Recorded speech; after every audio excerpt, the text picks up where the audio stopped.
beat readers. I'm Elisabeth Meinecke here with Starkey. The Caps just finished up a huge weekend. They had a home win against Toronto after they won on the road in Boston yesterday. And Ted, you were actually at the game. So was there anything that you saw in that game that told you that they were going to have a couple of really big ones coming up here? Well, I think the big key was both games got a 2-0 lead. I think yesterday they took the crowd at Boston out of it because they got a big, quick early goal and kind of deflated the crowd. And, both Toronto and Boston have been struggling lately, so it's good when you're playing a struggling opponent to get get a lead and be able to play your way rather than have another team come back. And Toronto came in here and they're almost out of the playoff race, and they're desperate for points. And it was big for the Caps to come in, beat Boston up in Boston, and come back here and turn out a 2-0 win, and really give them some separation in the playoff chase. I think Brooks too said something really interesting in the locker room after this game against Toronto.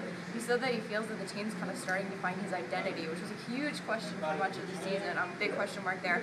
So I think that's interesting that the players are starting to feel comfortable enough that they say that's where they're going. So Brooks had a shorthanded goal today. One of the things that the Capitals really seemed to improve on over their win against Tampa actually on Friday was their aggressiveness on the PK. And Carl Alls mentioned that was basically the entire conversation after the Tampa game was how much more aggressive they need to get on the PK. And you could see that in Boston.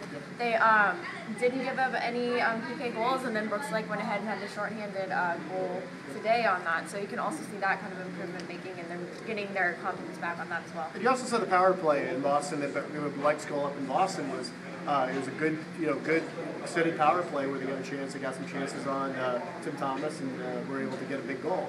I think they really, they really seem to be doing a little bit better, getting the little things done, and they're being a little bit more careful with the puck.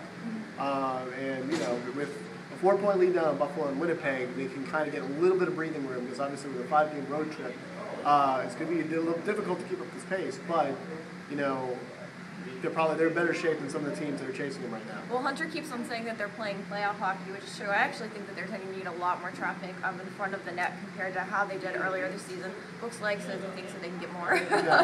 So I guess you always want more, right? But what about points remaining? I know that's a big thing for you. And basically, tell them why it is.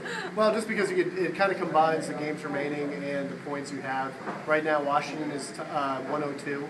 Which is 4 better than Buffalo and Winnipeg because they're tied in games played. They're only 3 behind in terms of points remaining behind Florida, who won today, and Ottawa was the 7th seed. So it kind of gives them some separation. They're actually close to the Southeast lead in 7th right now, and they aren't in 9th. So we'll see. I mean, the scoreboard's been very friendly to them in the last week, and they've finally been able to take a chance. One of the big things with Tampa was everything was breaking their way, and it wasn't until the end of the game where they really could take advantage of it. This weekend, Winnipeg off and some action around the league, they really were able to get some points. Well, we'll see how they do on this away stretch coming up here. Thank you very much for joining us on your birthday. Yes. By the way, Thank you. happy birthday to you. Well, thank you. And we'll be back when the Caps return to the Verizon Center in a week or two. Yes.